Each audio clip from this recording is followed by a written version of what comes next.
അതുകൊണ്ട് ഭക്ഷണം കിട്ടി, സുഭിക്ഷമായത് കഴിച്ച് പിന്നെ നന്ദികേട് കാണിക്കരുത്. ഈസാ നബി അലൈഹി ഇസ്ലാം അല്ലാഹുവിനോട് പ്രാർത്ഥിച്ചില്ല, റബ്ബനാ അൻസിൽ അലൈനാ മാഇദത്തൻ മിനസ് സമാഇ തകൂനു ലനാ ഈദൻ ലിഅവ്വലിനാ വആഖിരിനാ വആയതൻ മിൻക വർസുഖ്നാ വഅൻത ഖൈറുർ റാസിഖീൻ. ഭക്ഷണം ആവശ്യപ്പെട്ടപ്പോൾ തൻ്റെ ജനത വിശ്വസിക്കും എന്ന് ഉറപ്പ് പറഞ്ഞപ്പോ അള്ളാഹുവിനോട് ദുആ ചെയ്തു, അള്ളാഹുവേ അൻസിൽ അലൈനാ മാഇദത്തൻ മിനസ് സമാ, മേൽഭാഗത്തുനിന്ന് നല്ല സുപ്ര ഞങ്ങൾക്ക് ഇറക്കിത്തരണം. തകൂനു ലനാ ഈദൻ ലിഅവ്വലിനാ വആഖിരിനാ, ഞങ്ങൾക്കും ഞങ്ങളുടെ പിൻഗാമികൾക്കും അത് വലിയൊരു ദൃഷ്ടാന്തമായി മാറും.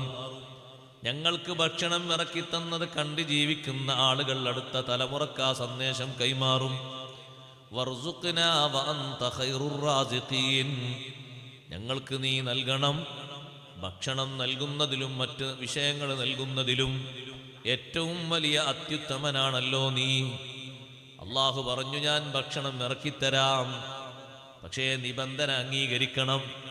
സഹോദരന്മാരെ, ഭക്ഷണം താഴോട്ട് വന്നു, നല്ല സുപ്രയിൽ താഴോട്ട് ഭക്ഷണം വന്നു. ഈസാ നബി അലൈഹിസ്സലാം അവരോട് നിബന്ധന പറഞ്ഞു. എന്താ നിബന്ധന? ഭക്ഷണം കഴിച്ചിട്ട് നിങ്ങൾ ആരും എടുത്തു വെക്കരുത്.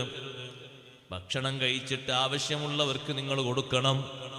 നിങ്ങൾക്ക് ആവശ്യമാകുന്ന നേരത്തൊക്കെ ഭക്ഷണം വരും. ഞാൻ പറയുന്ന വിഷയങ്ങൾ അല്ലാഹുവിൽ നിന്നുള്ള നിർദ്ദേശപ്രകാരം നിങ്ങൾ അംഗീകരിക്കണം.